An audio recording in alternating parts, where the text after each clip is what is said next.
अभी हम लोग मंगल। ओम अज्ञानतिमिरान्धस्य ज्ञानाञ्जनशलाकया चक्षुरुन्मीलितं येन तस्मै श्रीगुरुवे नमः। श्रीचैतन्यमनोभीष्टं स्थापितं येन भूतले स्वयं रूपकदा मह्यं ददाति स्वपदान्तिकं। वन्देऽहं श्रीगुरु श्रीयुतपदकमलं श्रीगुरु वैष्णवांच च श्रीरूपं साग्रजातं सहगण रघुनाथं वितं तं सजीवं स्वाद्वैतं सावधूतं परिजं सहितं कृष्ण चैतन्य देवं श्री राधा कृष्ण पादान सहगण ललिता श्री विशाखावितांत च नम ओम विष्णु पादाय कृष्ण प्रेष्ठाय भूतले श्रीमते भक्ति वेदांत स्वामी इति नामने। नमस्ते सारस्वती देवे गौरवाणी प्रचारिणे निर्विशेषा शून्यवादी पाश्चात्य देश तारिणे वांछा कल्पतरुभ्यस्य कृपा सिंधुभ्य एव च पतितानां पावनेभ्यो वैष्णवेभ्यो नमो नमः। नमो महावदान्याय कृष्ण प्रेम पदायते कृष्णाय कृष्ण चैतन्य नामने गौरत्विषे नमः। हे कृष्ण करुणा सिंधु दीन बंधु जगतपते गोपेश गोपिका कांत राधा कांत नमस्तुते। तप्त कांचन गौरांगी राधे वृंदावनेश्वरी विश्वानुसुते देवी प्रणमामि हरिप्रिय। नीलांचल निवासाय नित्याय परमात्मने बलभद्र सुभद्रायां जगन्नाथाय ते नमः। जय श्री कृष्ण चैतन्य प्रभु नित्यानंद श्री अद्वैत गदाधर श्रीवासादि गौर भक्त बिंद मुखम करोति वाचालम पंगु लंगे गिं यत्कृपातमहं वन्दे श्री गुरुमदीनतारिणं परमानंद माधवम श्री चैतन्य ईश्वरम। हरे कृष्ण कृष्ण कृष्ण हरे हरे हरे राम राम राम हरे हरे। शिष्य मंगलाचरण की जय, शिला प्रभुपाद की जय। हरे कृष्णा। आज के इस भगवत चर्चा में सभी भक्तों का हार्दिक स्वागत है। सभी भक्तों के चरणों में मेरा सादर दंडवत प्रणाम है। हम लोग वास्तव में बहुत भाग्यशाली है। इतने दिनों से सब भक्त मिल करके एक दूसरे के कॉपरेशन, इतने दिनों से हम लोग श्रीमद् भागवतम की चर्चा करते करते कैंटो 10 जो कि भगवान का मुख्य है, जिसमें पूरा तत्व ज्ञान, ईश्वर ज्ञान, भक्ति का ज्ञान, गुरु का ज्ञान, सब हम बहुत तत्व को समझ रहे हैं, लीलाओं को समझ रहे हैं। और कैंटो 10 के अभी तक हम लोग ने 76 अध्याय कंप्लीट कर चुके हैं। 77 अध्याय है भगवान कृष्ण द्वारा शाल्व का वध। तो देखेंगे कितना सुंदर इसमें अद्भुत करना है। भगवान एक एक अभक्त और जो दुष्टों का साथ दे रहे हैं, दुर्योधन का, पहले भगवान ने देखे दुर्योधन के एक एक जितने भी, और जितने भी शिशुपाल के हैं, जरासंध के जितने भी ये कुबुद्धि वाले लोग हैं, किस प्रकार धीरे धीरे भगवान उनका उद्धार कर रहे हैं। और ये पूरी द्वारका में बैठ के कर रहे हैं। तो अभी तक जो हमने चर्चा किया है, तो देखिए इसके 4 भाग है। पहला तो एक स्वयं कृष्ण, नंद यशोदा कृष्ण कहाँ लीला कर रहे हैं, गोकुल में और वृंदावन में। उसके बाद में देवकी कृष्ण मथुरा में और द्वारका में लीला कर, याद रहे। स्वयं कृष्ण कभी भी हत्या नहीं, केवल वो दिव्य आनंद का अनुभव ले रहे हैं भक्तों के संग, दास्य भाव में, शाक्य भाव में, माधुर्य भाव में, वात्सल्य भाव में। ये पूरा वृंदावन के अंदर में है। तो भगवान ने गोकुल के अंदर में 10 अध्याय तक हमने देखा कि भगवान का प्राकट्य है। नंदोत्सव के बारे में हमने पढ़ा। हम लोगों ने भगवान के नामकरण के गर्ग मुनि ने कैसे अध्याय 8 के अंदर में पढ़ा। 6-7वें अध्याय में हमने देखा कि किस प्रकार भगवान पुतना सटका से तीनावत में कृपा करते हैं। फिर 2 विशेष लीला करते हैं 9वें-10वें अध्याय में, दामोदर लीला और यमलार्जुन का अवतार। 11 अध्याय से फिर 37 अध्याय के अंदर में भगवान अब 4 साल के हो गए हैं। 4 साल से लेकर करीब 11 साल तक, करीब करीब 7 साल समझ लीजिए, 6 या 7 साल भगवान रहते हैं वृंदावन के अंदर में। बछड़े चराने की लीला करते हैं, गौ चराने की लीला करते हैं। ब्रह्म विमोहन लीला हमने देखा किस प्रकार देवता ब्रह्मा जी स्थापित करते हैं कि कृष्ण ही भगवान है। ये ब्रह्मा जी स्थापित करते हैं, लीला करके दिखाते हैं कि भगवान और अगर ब्रह्मा जी नहीं होते, इतनी सुंदर दिव्य स्तुति नहीं करते। जब भी कोई कहेंगे ब्रह्मा जी भी भ्रमित होते हैं, तो हमारा तत्व की दृष्टि से क्या तर्क होना चाहिए? ये तो भगवान लीला करते हैं हम बद्ध जीवों के लिए दिखाने के लिए कि माया कितनी प्रबल है। वो तो भगवान के पुत्र हैं, भगवान के भक्त हैं। नहीं तो इतनी सुंदर स्तुति जो कि 14 अध्याय में उन्होंने की है। उसके बाद में हमने देखा धनिकासुर, पूरा लंबा सुर का वध होता है, कालिया नाग के ऊपर में कृपा होती है। फिर हम लोगों ने 21वें अध्याय के अंदर देखे गोपिया भगवान के दिव्य ध्वनि की दिव्य ध्वनि, दिव्य बांसुरी की, कहते हैं वो दिव्य ध्वनि है जो कि सारी हमारी भौतिक आसक्ति को नष्ट कर देती है। किसके माध्यम से? गोपियां कहती है, सब कुछ छोड़ छाड़ करके चली आती है। कोई भी भौतिक चीज हमारी चेतना को परिवर्तन नहीं कर सकता, नहीं कर सकता, क्योंकि भौतिक चेतना का मतलब है 3 गुणों से बंधा होना। एकमात्र जो ध्वनि है वो गुरु है, जो 3 गुणों से ऊपर होता है, वही भौतिक चेतना में परिवर्तन है। गुरु भगवान का प्रतिनिधि होता है, भगवान के नाम की ध्वनि दिव्य होती है, वही हमारी चेतना को चेंज कर सकते हैं। और कितना सुंदर हम लोगों ने पढ़ा है कि किस प्रकार गोपे 21वें अध्याय में। उसके बाद में हम लोगों ने देखा 24 से लेकर 27 अध्याय के अंदर में गोवर्धन लीला है। यहाँ भी इंद्र के माध्यम से इंद्र शिक्षा देते हैं कृष्ण ही परम है, सब कुछ कर्म है। कृष्ण की क्या दिव्य शक्ति है कि एक गोवर्धन पूरा का पूरा ब्रज भगवान की अचिंत शक्ति के चलते, सोचिए गोवर्धन तो पूरा वृंदावन के अंदर है, लेकिन उस गोवर्धन पर्वत के अंदर पूरा वृंदावन को भगवान समा लेते हैं जब इंद्र बरसात करता है। यह अचिंत शक्ति है भगवान। भगवान कुछ भी कर सकते हैं, इंद्र के माध्यम से स्थापित होता है। और फिर इंद्र की विस्तृति बहुत महान है। 27 अध्याय में भगवान का अभिषेक करते तो तत्व को समझते थे अच्छे से। फिर 29 से लेकर 33 अध्याय के अंदर हमने देखा जो गोपियों के बारे में है। जो गोपियां भगवान के पास आती है तो कहती है, स्थापित करती है, भगवान कहते वापस जाओ, तो स्थापित करती है आप ही वास्तविक पिता है, आप ही वास्तविक पति है। सेम चीज हमने जम्बू द्वीप की लीला में पढ़ा था। लक्ष्मी जी कहती है आप वास्तविक पति है। अरे वो पति कौन सा पति है जो अपनी सुरक्षा नहीं कर सकता, हमारी क्या सुरक्षा करेंगे?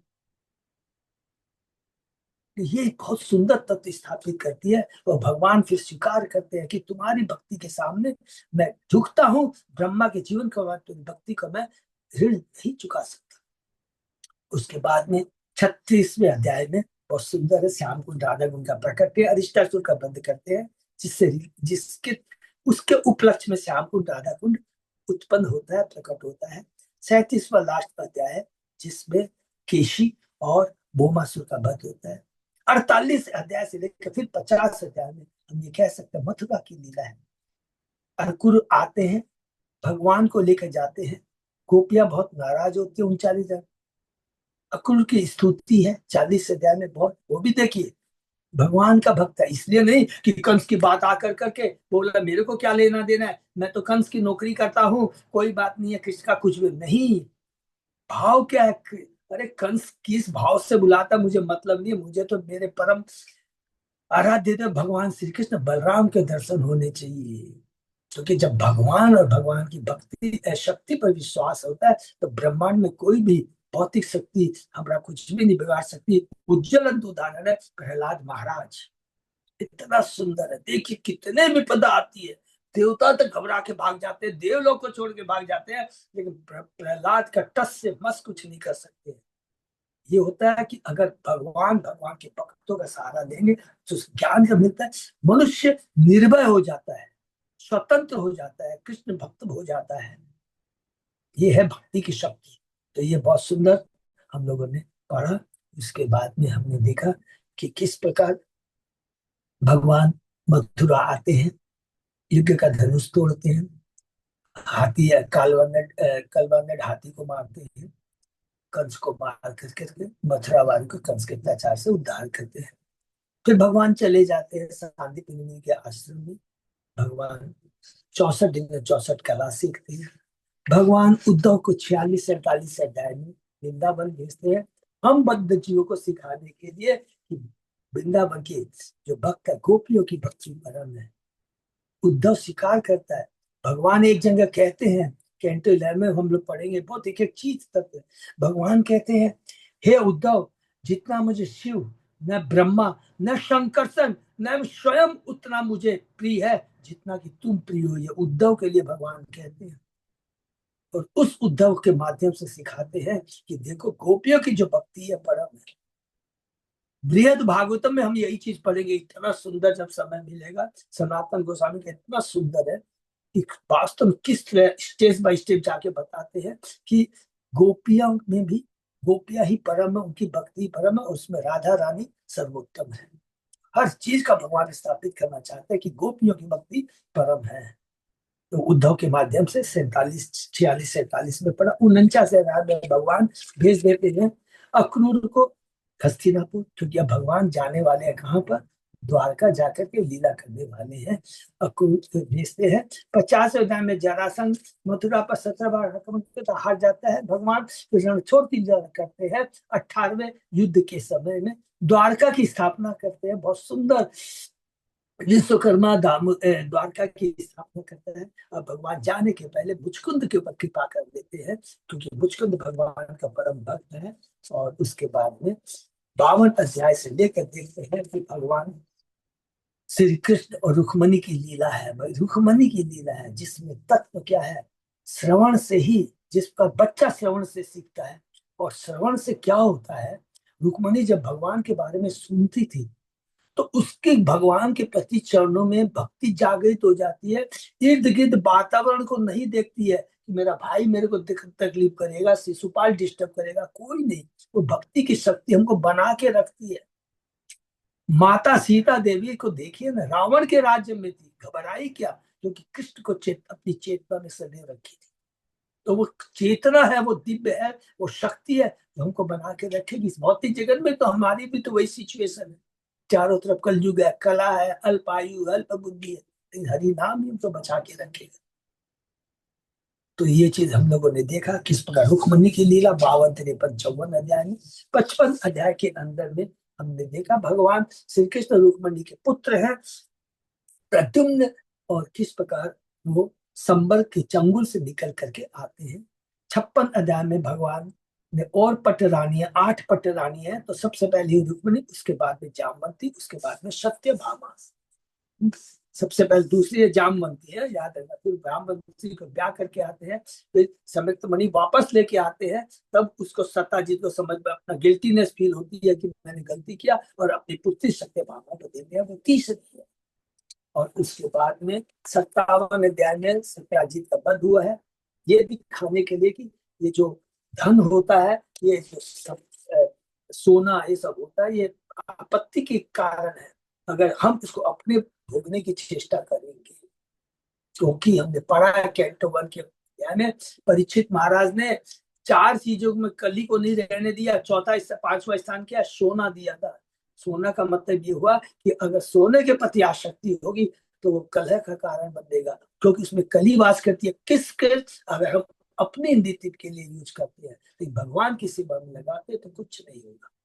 58 अध्याय में फिर भगवान ने 5 और पटरानियों से ब्याह किया, कालिंदी, मित्रा, बंदा, सत्या, भद्रा और लक्ष्मण। और उसके बाद में 59 अध्याय में भगवान ने 16 अरिष्ट सॉरी नरकासुर को मारकर 16,108 रानी से ब्याह किया।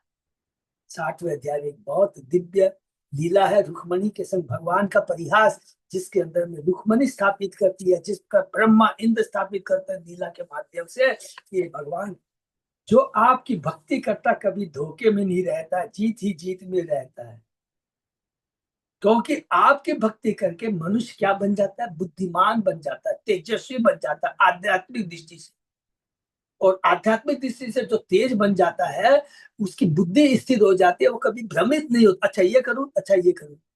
ये तो हम भौतिक लोगों का संग करते हैं, भौतिक आसक्ति, तब हम कंफ्यूजन में रहते हैं। लेकिन जब भगवान की भक्ति करते हैं तो एक ही हमारा पथ रहता है, गंतव्य एक ही रहता है। जिस प्रकार नदियों का एकमात्र गंतव्य समुद्र होता है, कितने उसके बाधाएं आती है, बिना रोक टोके वो केवल समुद्र की तरफ गमन करती है। उसी प्रकार हमारी बुद्धि हो जाएगी, कोई हमारी चेतना को विचलित नहीं कर देगा। ये 60वें अध्याय के अंदर में हमने पढ़ा। 61 अध्याय में बलराम द्वारा रुक्मिणी का वध है। और यहाँ पर भगवान एक एक करके बलराम और श्री कृष्ण जितने भी आसुर प्रवृत्ति वाले हैं उनको नष्ट करते हैं। पूरा एक ग्रुप है ना, किसका है, शिशुपाल, दंतवक्र, जरासंध, शाल्व, ये सब ग्रुप है, सब दोस्त है, आसुरी प्रवृत्ति वाले दोस्त है। को लोगों का कुसंगत नहीं करना चाहिए, उपदेशामृत में बार बार लिखा है। दो श्लोक के अंदर क्या कहता है, सत संग त्यागना है, रूप गोस्वामी जी का है। और इसके बाद में 62 अध्याय में उषा अनिरुद्ध का मिलन है। उषा बाणासुर की पत्नी है, पुत्री है, सॉरी। तो किस प्रकार 63 अध्याय में हमने देखा बाणासुर के ऊपर भगवान कृपा करते हैं। बाणासुर कौन है? प्रहलाद के वंशज का हरि बोल, भगवान उस पर कृपा करते हैं शिव जी के माध्यम से। रिकमेंडेशन कौन करता है? परम वैष्णव शिव जी रिकमेंडेशन करते हैं। एक तो वो है प्रहलाद के वंशज में आता है, दूसरा शिव जी उनको रिकमेंडेशन करते हैं कि प्रभु इस पर कृपा कीजिए। तो भगवान को तो करना ही करना है। तो भगवान तो कहते हैं हम भक्त पराधीन। भगवान हमारी कभी भी डायरेक्ट बात नहीं सुनेंगे, ये हमेशा याद रख लीजिएगा। अगर भगवान की कृपा प्राप्त करना है तो भगवान जिसको शक्ति प्रदान कर रखे, आध्यात्मिक शक्ति, उसी के माध्यम से जाना पड़ेगा, गुरु के माध्यम से जाना। 64 अध्याय में राजा नृप पर कृपा किया है, तो इसलिए नहीं कि उसने बहुत दान पुण्य किया था, नहीं, भक्त ने कहा था, भगवान के भक्त ने कहा था कि तुमको भगवान के दर्शन होंगे, ये शिक्षा है। 65 अध्याय में बलराम जी की वृंदावन यात्रा है, जिसके अंदर में हम लोगों ने पढ़ा कि लास्ट में किस प्रकार बलराम जी की अपनी भी गोपियां हैं जो कि कृष्ण से भिन्न है। क्योंकि बलराम जी क्या है? सेवक भगवान है, भगवान सेव्य भगवान है। तो आदि जो गुरु हैं कि किस प्रकार सेवा, बलराम जी है। इससे बलराम जी की कृपा के बिना हम कुछ नहीं कर सकते हैं। ये हमें यमुना देवी बताती है कि उनके हमने आज्ञा का पालन करें, अनादर करेंगे तो दंड मिलेगा था, तो हमें करेक्शन करेंगे और आगे भी मिलेगा। ये एक एक करके बलराम जी का यदि हम अनादर करते हैं तो किस तरह बर्त मिलता है, गुरु का किस प्रकार सम्मान करना चाहिए। बहुत सुंदर सुंदर लीला हमने पढ़ा। और उसके बाद में 66 अध्याय में पौंड्रक के ऊपर भगवान किस प्रकार कृपा करके उसे सायुज्य मूर्ति, सॉरी, सारूप की मुक्ति प्रदान करते हैं। 67 अध्याय में बलराम जी ने द्विविध का वध किया। और 68 अध्याय में यहाँ पर पुनः बलराम जी सांब और लक्ष्मणा जो दुर्योधन की पुत्री है, कि उस लीला के माध्यम से बलराम जी फिर एक बुद्धि देते हैं दुर्योधन को। गुरु के प्रति यदि गुरु ने कहा कि लक्ष्मणा को छोड़ दो, सांब को छोड़ दो, नहीं मानता है, अब शब्द यूज करता है, तो भगवान अपने हल के माध्यम से जो बुद्धि है, जो कि अभी उपजाऊ नहीं है, माने उपजाऊ का मतलब कि बुद्धि जो अंधकारमय हो गई है, अज्ञानता में डूब गई है, भगवान अपने हल से उसको जोतते हैं, तो खोद करके उसको उपजाऊ बनाते हैं बुद्धि को, अर्थात उसमें चेतना, शुद्ध चेतना प्रदान करते हैं। अज्ञानता से ज्ञान में उसको लेके आते हैं, समझ में आता है, क्षमा मांगता है। बहुत सुंदर है ये 68 अध्याय।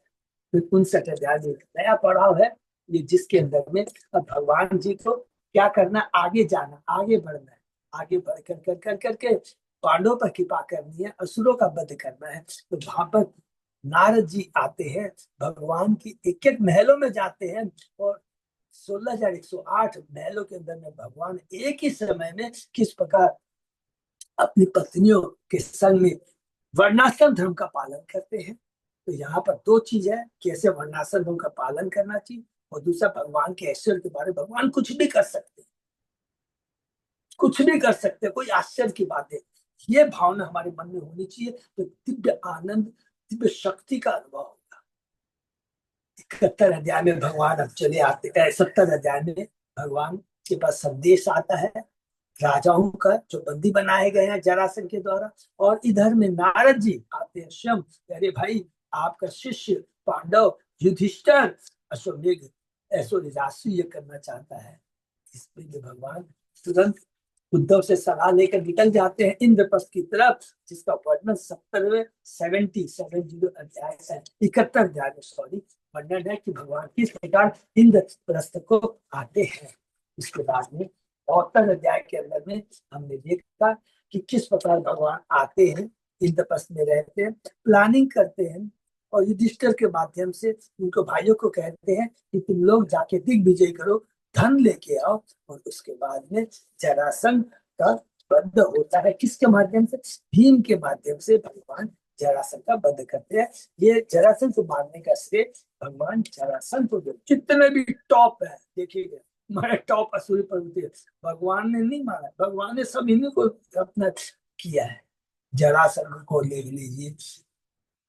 इसके बाद में दुर्योधन सबसे सबसे बड़ा जो अंत में आएगा कुरुक्षेत्र के लिए में, देखिए भगवान ने पर कृपा की। आप बोलेंगे शिशुपाल का, क्योंकि शिशुपाल की लीला अलग है। उसमें उसको बचपन से ही भगवान को गाली देता था, तो उसकी माँ ने कहा इस पर कृपा करो। उसकी माँ ने कहा था शिशु इस पर कृपा करो।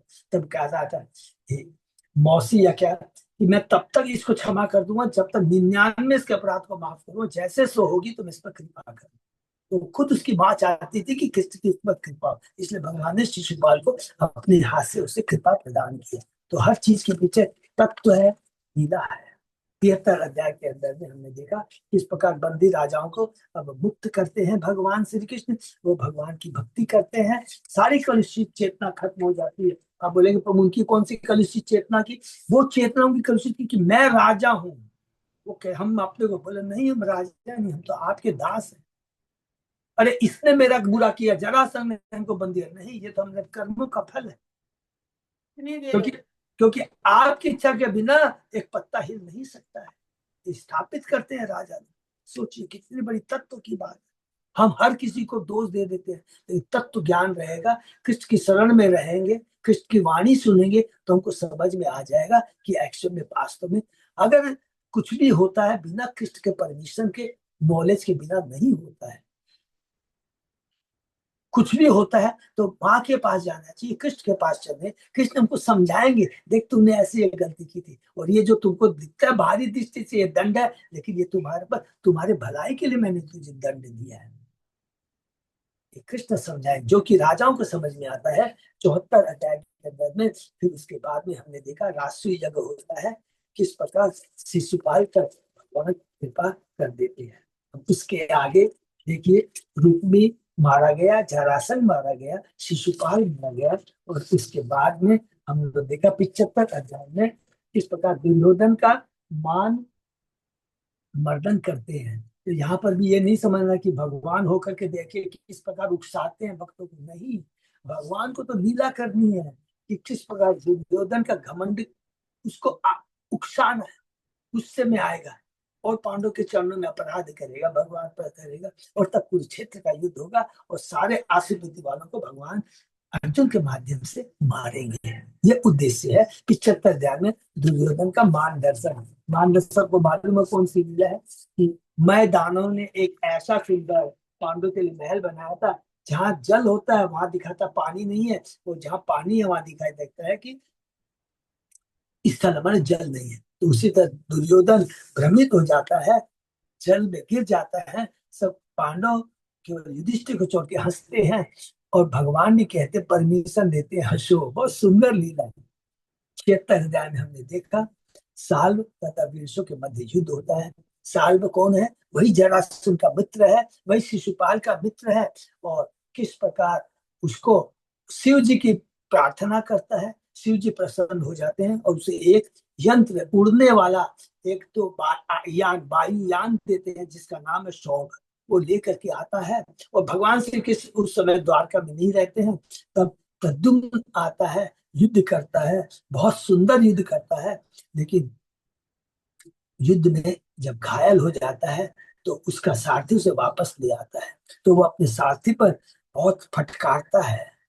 77वें अध्याय में जो अभी हम चर्चा कर रहे हैं, यहाँ पर सुखदेव गोस्वामी जी कहते हैं कि जब पुनः प्रद्युम्न आता है युद्ध क्षेत्र में, युद्ध करता है, और उसके बाद में वो जो द्युमान है, द्युमान कौन है?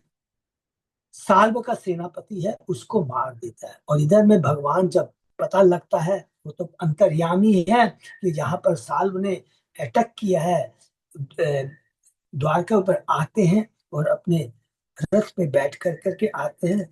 साल्व श्री कृष्ण को देखकर अपना भाला फेंकता है, लेकिन श्री कृष्ण ने अपने उस भाले के सैकड़ों खंड तोड़ तोड़ के कर देते हैं। लेकिन बाद में देखता है, ये लीला है देखिए यहाँ पर कि किस प्रकार साल्व ने भगवान श्री कृष्ण के बाएं हाथ पर प्रहार करते हैं, जिससे उनका जो धनुष है जिसका नाम है सांग धनुष, हाथ से गिर जाता है। इसके बाद में क्या लीला होती है उसका वर्णन आज उसकी चर्चा हम करें।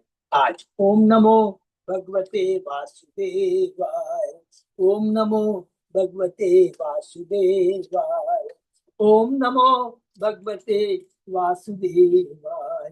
नारायण नमस्कृत्य नरं चैव नरोत्तमं देवीं सरस्वतीं व्यासं ततो जयम् उदीरये। नष्प्रायेषु अभद्रेषु नित्यं भागवत सेवया भगवती उत्तम श्लोके भक्ति भवति नैष्ठिकी।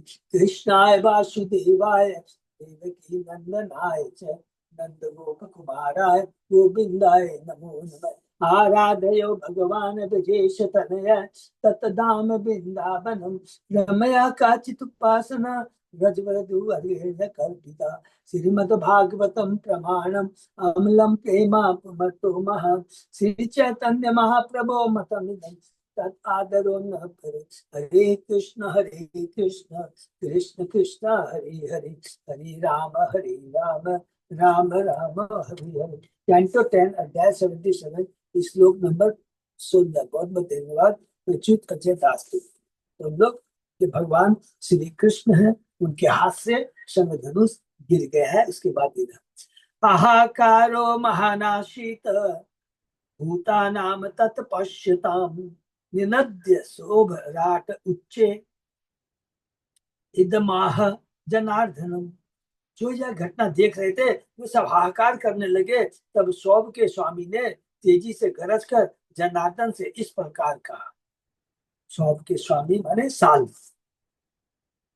यत्वा मूढ़ न सख्यु भ्रातु भार्या हितो इच्छताम प्रमतः सभा मध्ये त्वया व्यापादितः शका तम त्वा अद्य निशिते वाणी अपराजित मानिनम नमामि अपुनः आवृत्तम यदि तिष्ठे मम अग्रत। साल्व ने कहा, हे रे मूर्ख, चूंकि हमारी उपस्थिति में तुमने हमारे मित्र और अपने भाई शिशुपाल की दुल्हन का अपहरण किया है और उसके बाद जब वह सतर्क नहीं था तो पवित्र सभा में तुमने उसकी हत्या कर दी है, माने रुक्मी की हत्या कर दी है, शिशुपाल की हत्या कर दी है। इसलिए आज मैं अपने तेज वाणी से तुम्हें ऐसे लोक में भेज दूंगा जहां से लौटना नहीं होता। यद्यपि तुम अपने को अपराजय मानते हो, किंतु यदि तुम मेरे समझ खड़े होने का साहस करो तो मैं तुम्हें अभी मार डालूंगा। देखो कैसी कुमनोवृत्ति है। हिरण्यकशिपु की हमने देखा, शिशुपाल की देखा, और यहाँ पर साल्व को हम लोग देख रहे हैं। श्री भगवान वाच हिता तम तत्कथे तथ तत् तत्से बंध न पश्यति अंतिके अंतकम पौरुषम दर्शयन्ति स्म सूरा न बहुभाषिण। भगवान ने कहा, रे मूर्ख, तू व्यर्थ डींग मार रहे हो क्योंकि तुम अपने निकट खड़ी मृत्यु को देख नहीं पा रहे। यही हमारी भी स्थिति है। देखिए कि हम कहते हैं कि I am the proprietor Kantar engineer, मैं कुछ भी कर लूंगा है, लेकिन हम काल हमारी मृत्यु का इंतजार कर रहा है। पल पल हमारी मृत्यु हुई उसको भूल जाते हैं।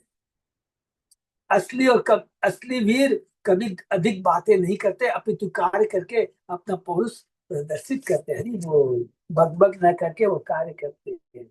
इत्युक्त्वा भगवान साल्वम मैंने साल्वम गदया भीम भेगया तताड़ जत्रो संरब्ध स चंपके वमन अश्रिक। ऐसा कहकर क्रुद्ध हुए भगवान ने भयावनी शक्ति तथा अत्यंत वेग से अपनी गदा घुमाई और उससे साल के गंधे की हड्डी पर मारा, जिससे वह कांप उठा और रक्त बमन करने लगा। गदायाम सन्निवृत्तायाम शाल्वतु अंतर्धियत ततो मुहुट आगत्य पुरुष शेषा अच्युतम देवक्या प्रहितो अस्मि इति नत्वा प्रवचो रुदन। लेकिन भगवान अच्युत द्वारा अपनी गदा वापस लेते ही साल्व दृष्टि से ओझल हो गया और उसके एक पल बाद एक व्यक्ति भगवान के पास आया। उनके समक्ष नतमस्तक होकर उसने कहा, मुझे देवकी ने भेजा है, और रोते हुए उसने निम्नलिखित शब्द कहे। अब ये देखिए मायावी चाल रच रहा है साल्व। कृष्ण कृष्ण महाभावो पिता ते पितृवत्सल वद्वा अपनित साल्वेन सौमिकेन यथा पशु। उस व्यक्ति ने कहा, हे कृष्ण हे महाभावु, हे अपने माता पिता के प्रति सालू तुम्हारे पिता को बांध कर उसी तरह ले गया है जिस तरह कसाई किसी पशु का वध करने के लिए ले जाता है। तुम्हारे पिता वसुदेव को किस लेके गया है। निशम्य विप्रियम कृष्णो मानुषम प्रकृति गतः विमनस्क विमनस्क घृणी स्नेहात भासे प्राथितो यथा। जब उन्होंने यह क्षुब्धकारी समाचार सुना तो सामान्य मनुष्य की भूमिका अदा करते हुए भगवान कृष्ण ने खेद तथा करुणा व्यक्त की और अपने माता पिता के प्रति प्रेमवश उन्होंने सामान्य बद्धजीव जैसे शब्द कहे। देखिए ये भगवान की यहाँ लीला है, योग माया करा दी।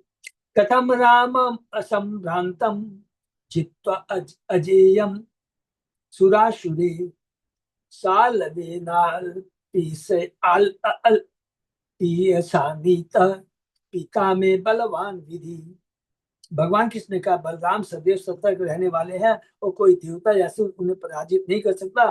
तो यह क्षुद्र साल किस तरह उन्हें पराजित कर मेरे पिता का अर्पण कर सकता। निसंदेह भाग्य सर्वशक्तिमान होता है। योग माया उन्हें भ्रमित कर रही है भगवान। इति ब्रुवाणे गोविंदे शोभरात प्रत्युपस्थित वसुदेवम इव नानीय कृष्णम च इदम उवाच। जब गोविंद ये शब्द कह चुके तो भगवान के समक्ष वसुदेव जैसे दिखने वाले किसी पुरुष को लेकर शोभपति और शाल्व पुनः प्रकट हुआ। तब शाल्व ने इस प्रकार कहा एषते जनिता तो जत अर्थम यह जीवसी वदिष्ये विक्षत अमुम ईश चेत पाहि बालिश। साल्व ने कहा यह रहा तुम्हारे जन्म देने वाला तुम्हारा पिता जिसके लिए तुम इस जगत में जीवित हो। अब मैं तुम्हारी आंखों के सामने इसका वध कर दूंगा। हे मूर्ख, यदि तुम इसे बचा सकते हो तो बचाओ।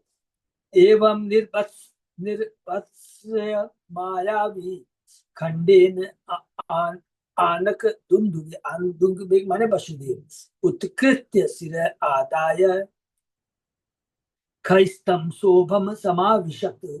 इस प्रकार भगवान की हंसी उड़ाकर जादूगर साल अपनी तलवार से वसुदेव सिर काटता हुआ प्रतीत हुआ। वह उस सिर को अपने साथ लेकर आकाश में मंडरा रहे और शोभ यान में घुस गया।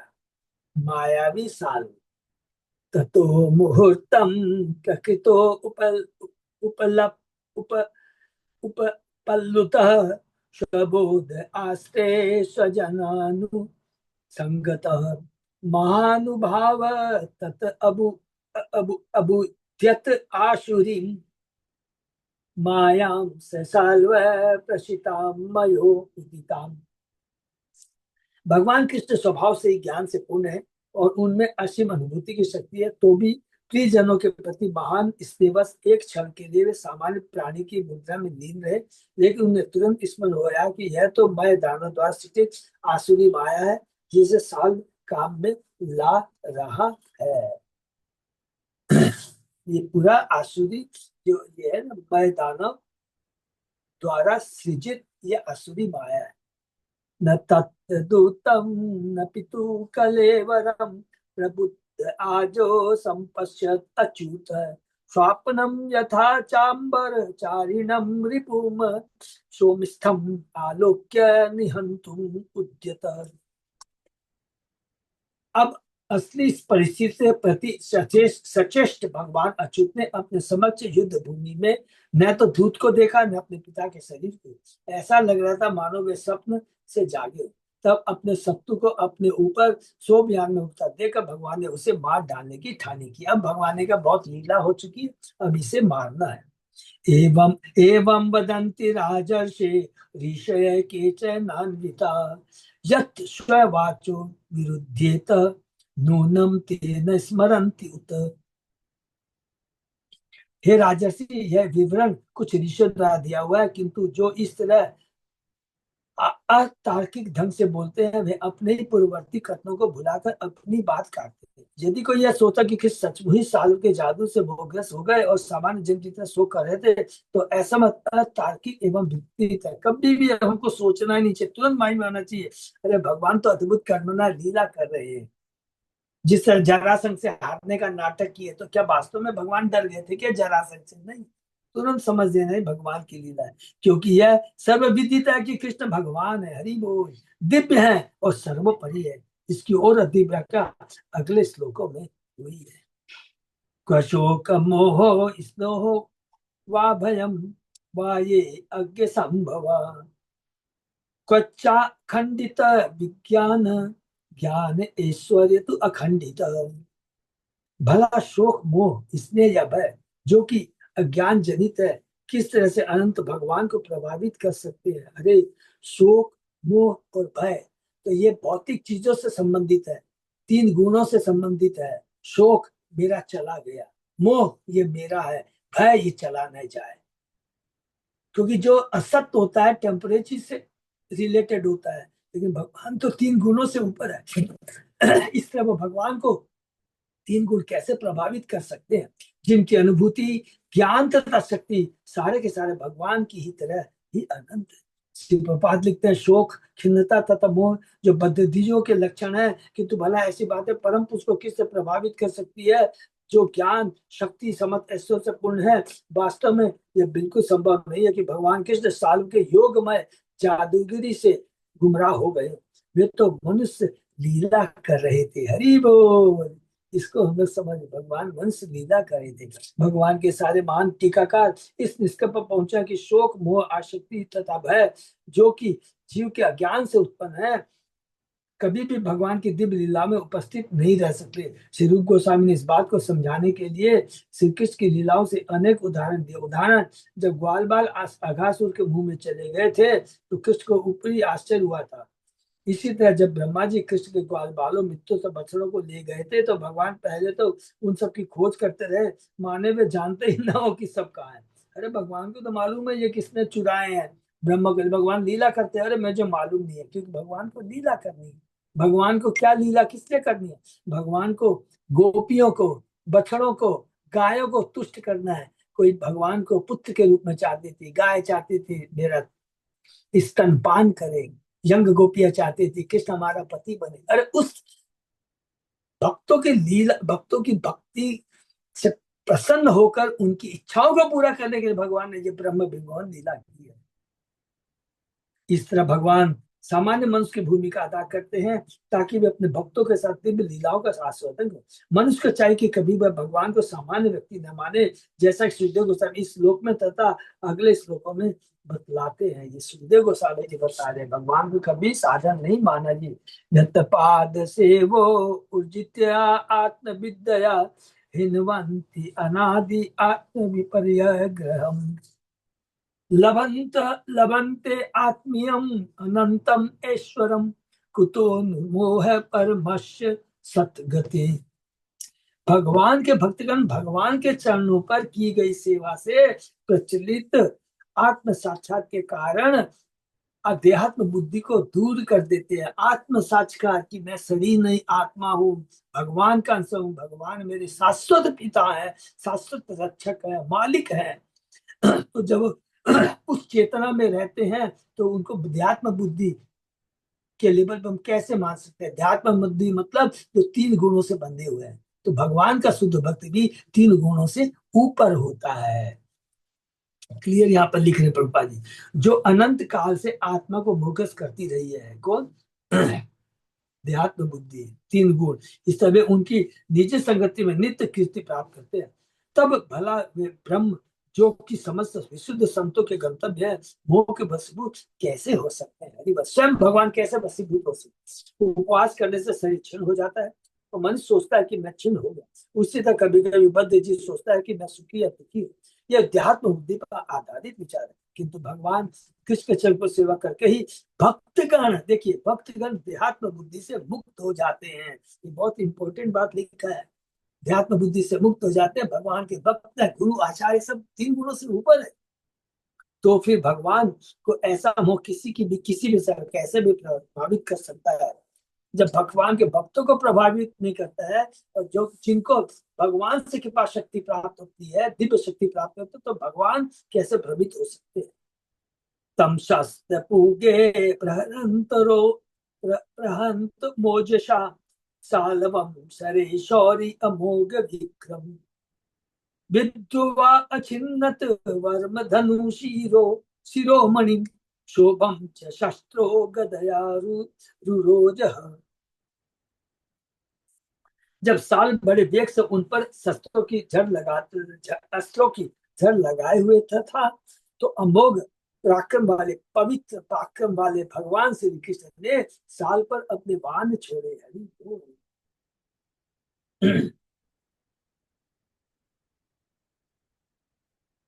जिससे वह घायल हो गया, उसका कवच धनुष तथा मुकुट का मणि ध्वस्त हो गए, तो उन्होंने अपनी गदा से अपने शत्रु के शोभयान को छिन्न छिन्न कर डाला। श्री प्रभुपाद लिखते हैं, जब साल ने सोचा कि कृष्ण उनके योग्य प्रदर्शन से मोहित हो गए तो वह प्रोत्साहित हो उठा और अधिक शक्ति तथा बल से भगवान पर नेकता के बाणों की वर्षा करने लगा। किंतु साल के उत्साह की तुलना अग्नि में तेजी से गिरने वाले पतंगों से की जाती है।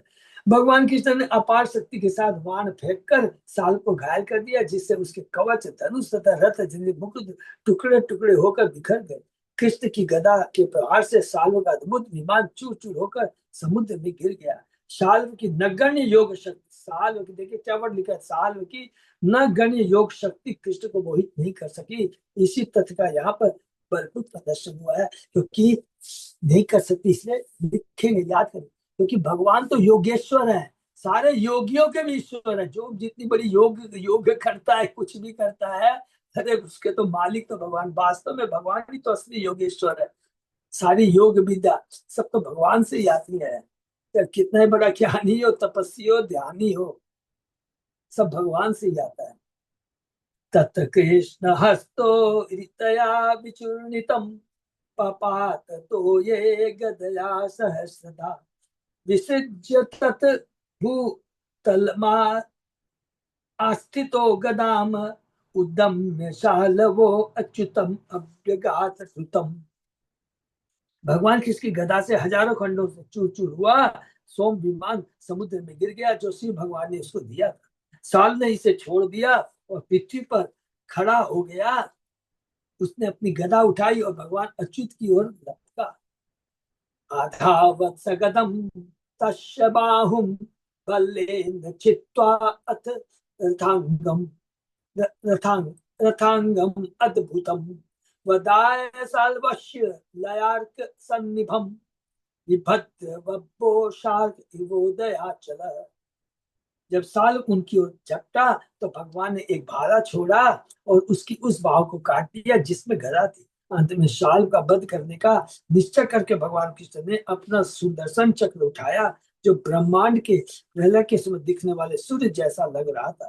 तेज से चमकते भगवान उदयाचल जैसे प्रतीत हो रहे थे, जो उदय होते सूर्य को धारण करता। हरि बोल।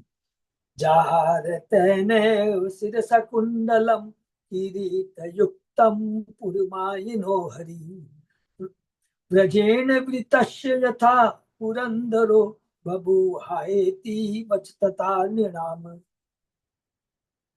भगवान हरि ने अपने चक्र का इस्तेमाल करते हुए उस महान जादूगर के सिर की कुंडलों तथा किरीट सहित बिगल कर अलग कर दिया, विलग कर दिया, जिससे पुरंदर ने वृत्तासुर के सिर काटने के लिए अपने वज्र का इस्तेमाल किया था।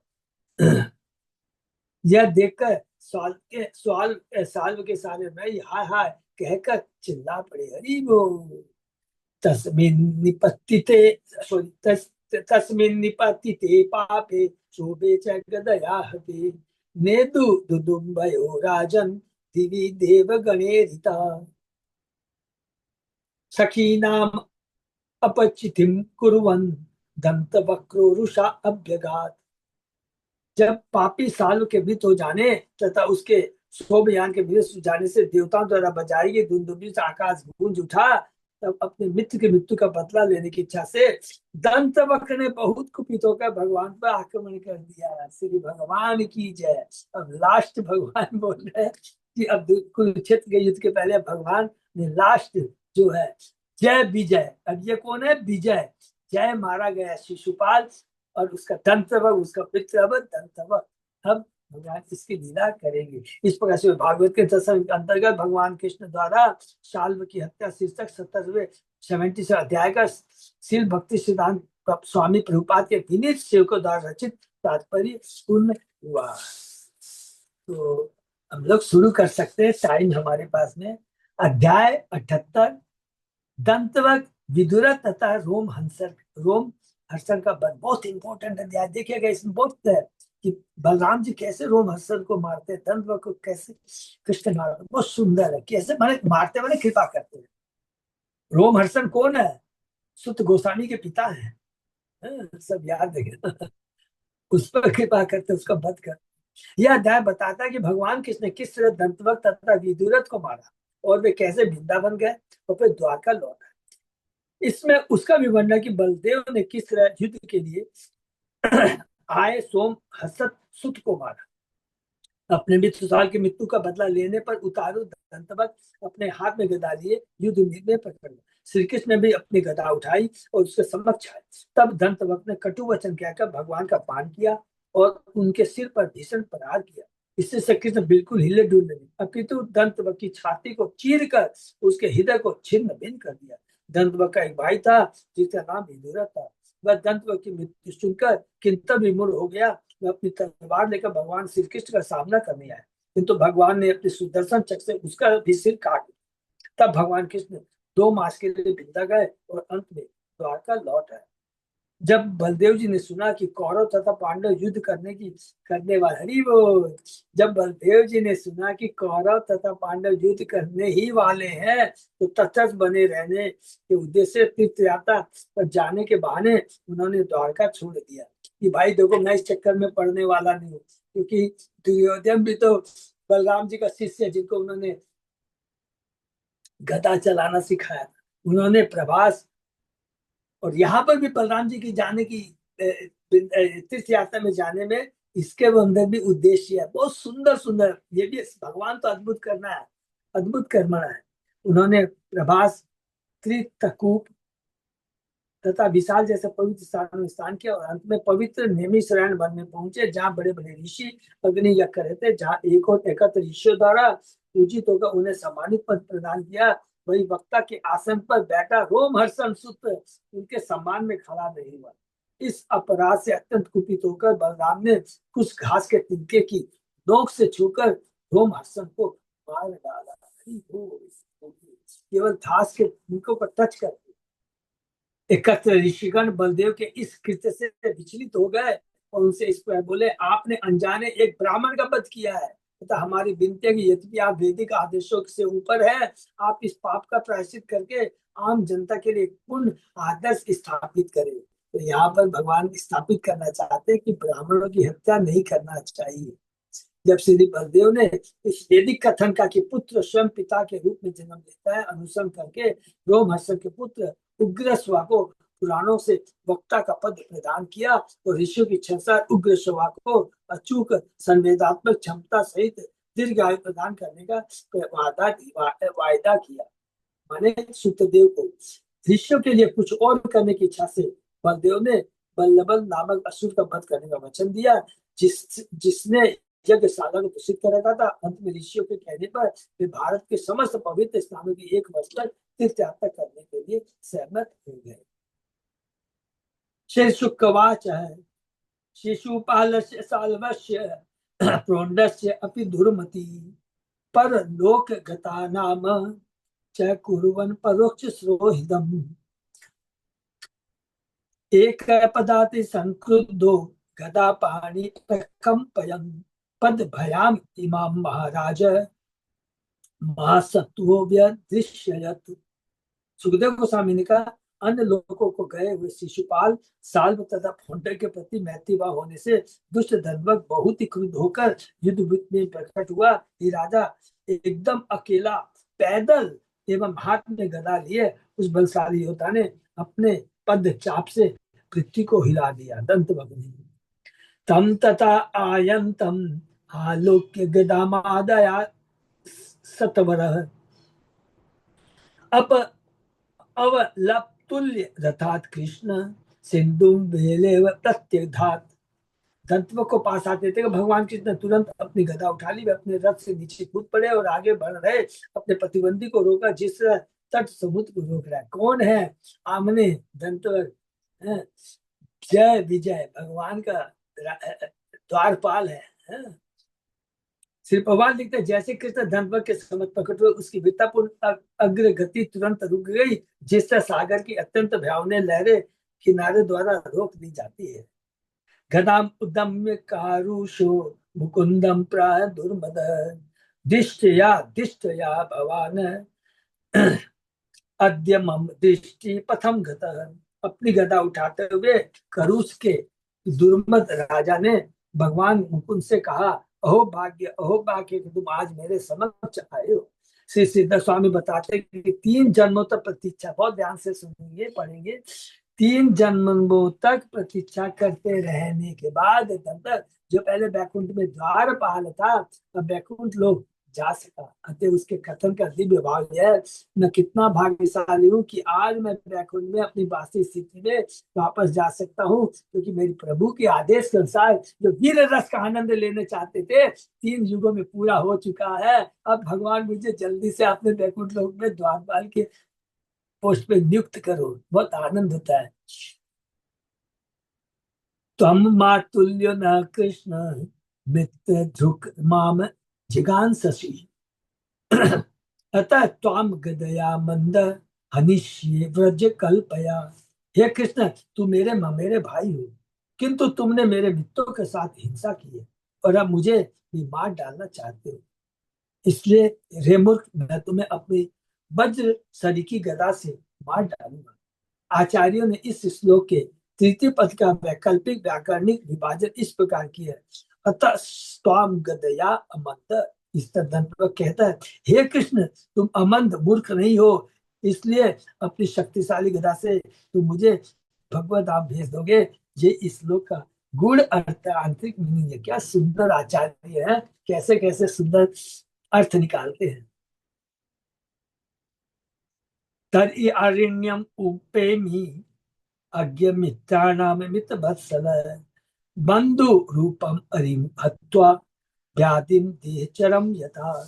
हे मूर्ख, तब अपने मित्रों का कृतज्ञ मैं तुम्हें मारकर उनके ऋण से ऋण हो जाऊंगा। संबंधी के रूप में तुम मेरे शरीर के भीतर रोग की तरह प्रचंड शत्रु हो। आचार्यों के साथ अज्ञ सब सूचित करता है कि भगवान कृष्ण की तुलना में कोई भी व्यक्ति उनसे अधिक बुद्धिमान नहीं है। हरि बोल। यही नहीं, बंधु रूपम सब सूचित करता है कि कृष्ण वास्तव में हर व्यक्ति के असली मित्र है। व्याधिम सब बतलाता है कि भगवान कृष्ण परमात्मा है, हृदय के भीतर ध्यान करने की वस्तु है और वे हमारे मानसिक कलेश को दूर करते हैं। हरि बोल। आचार्य हत्वा का अनुवाद ज्ञातवा करते हैं। दूसरे शब्द में कृष्ण को सही ढंग से जान लेने पर मनुष्य अपने सारे मित्रों को मुक्त बना सकता है। कितना सुंदर इसका इनर मीनिंग यहाँ पर आचार्य बता रहे हैं। एवं रुचेतु धन्वाक्ये कृष्णम तोते इव दीपम गदया अताडयत मूर्धिन सिन्नवत व्यनदत व्यनदत च सः। इस तरह कटु वचनों से कृष्ण को तंग करने का प्रयास करते हुए जिस तरह किसी हाथी को तेज अंकुश चुभाया जा रहा हो, दंत ने अपनी गदा से भगवान के सिर पर आघात किया, वो शेर की तरह गर्जना की। गर्दया अभिहत हो अपियाज हो चचाल यद उद्धव है कृष्णो अपि तमाम वरिया कोमोदक्या स्तनांतरी। यद्यपि धनतपक की गदा से उन पर आघात हुआ, किंतु यदुओं के उद्धारक कृष्ण युद्ध स्थल में अपने स्थान से रंच मंत्र भी नहीं हिले। प्रत्युत अपनी सारी कौमोदिकी गदा से उन्होंने दंतवक की छाती के बीच प्रहार किया। भगवान की गदा का कौमोदिकी नाम आया, ये याद हम लोगों ने और कहाँ पढ़ा है, अध्याय 6 के अंदर में। यमराज अपने यमदूतों को कहते हैं, भगवान के भक्तों के पास मत जाना, वो भगवान की कौमुदी गदा से हमेशा सुरक्षित रहते हैं। उन्हीं लोगों के पास जाना जिनके सिर भगवान के चरणों में नहीं झुकते हैं। हरि बोल। गदा निर्भिन्न हृदय उद्यमन रुदिरम मुखात प्रशार्य केश बाहु अंघ्रीन धरणियामन्य पतत वयसु। गदा के प्रहार से दंड का हृदय छितरा गया, जिससे वह रुधिर बमन करने लगा और निर्जीव होकर भूमि पर गिर गया। उसके बाल बिखर गए तथा उसकी भुजाएं और पांव छितर गए। हरि बोल। कृष्ण भगवान की जय। तथा सूक्ष्मतरम ज्योति कृष्णम आविशत अद्भुतम पश्यताम सर्वभूतानां यथा चेद्य वधे। ये राजा, तब उस असुर के शरीर से एक अत्यंत सूक्ष्म एवं अद्भुत प्रकाश की चिंगारी सबों के देखते निकली और कृष्ण में प्रवेश कर गई।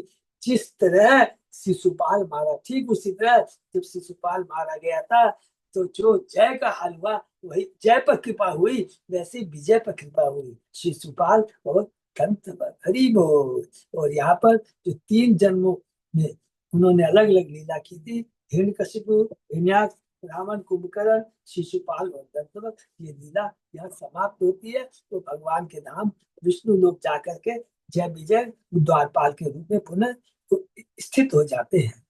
विदुरथा तु तत्भ्राता भ्रातृ शोक परिप्लुतः आगच्छत् असि चरमाभ्याम उच्छ्वसन तत् जिघांसया। लेकिन तभी दंतवक्र का भाई विदुरथ अपने भाई की मृत्यु के शोक में मग्न, हाफता हुआ एवं अपने हाथ में तलवार तथा ढाल लिए हुए आया। वह भगवान को मार डालना चाहता था। तस्य चापततः कृष्ण चक्रेण चूर्णेमिना शिरोजहर राजेन्द्र सकीरीटम सकुंडलम। ये राजन, जो ही विदुर ने कृष्ण पर आक्रमण किया, उन्होंने अपने छुरे जैसी धार वाले सुदर्शन चक्र सिर को मुक्त तथा कुंडलों सहित काट दिया। हरे कृष्णा। तो यही पर हम लोग विराम देंगे तो अच्छा रहेगा, क्योंकि काफी अभी बड़ा है। हरे कृष्णा। यही पर विराम देते हैं। भगवान की लीला जो कि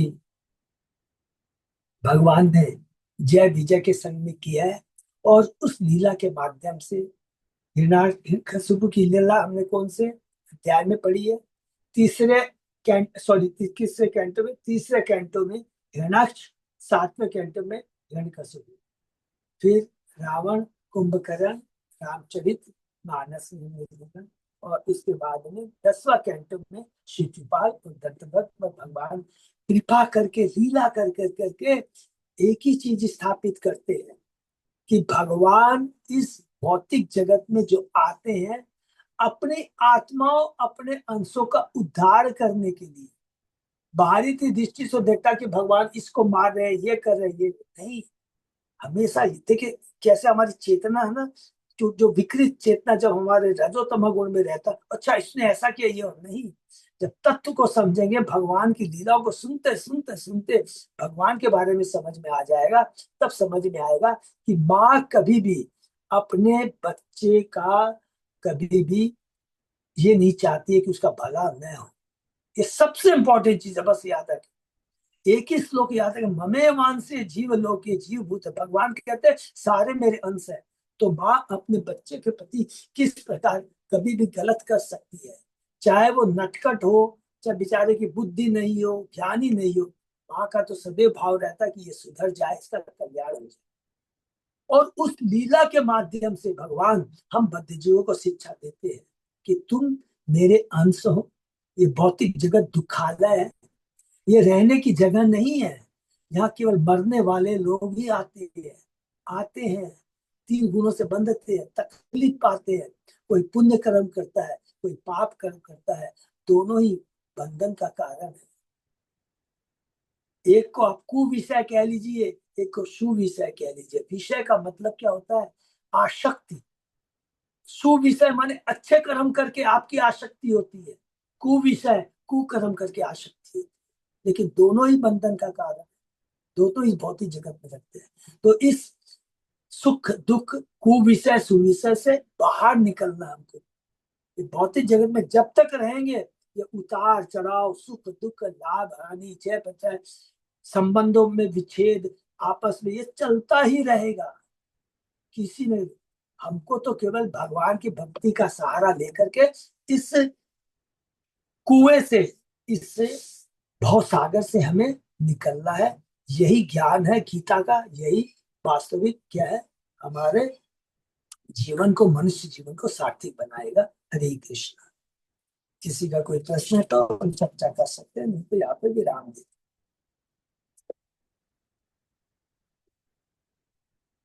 बहुत बहुत धन्यवाद सबको। जस्ट कल हमारी अर्चिता कृष्णा कांता माता जी, अर्चना माता जी ने अच्छा प्रोग्राम रखा था।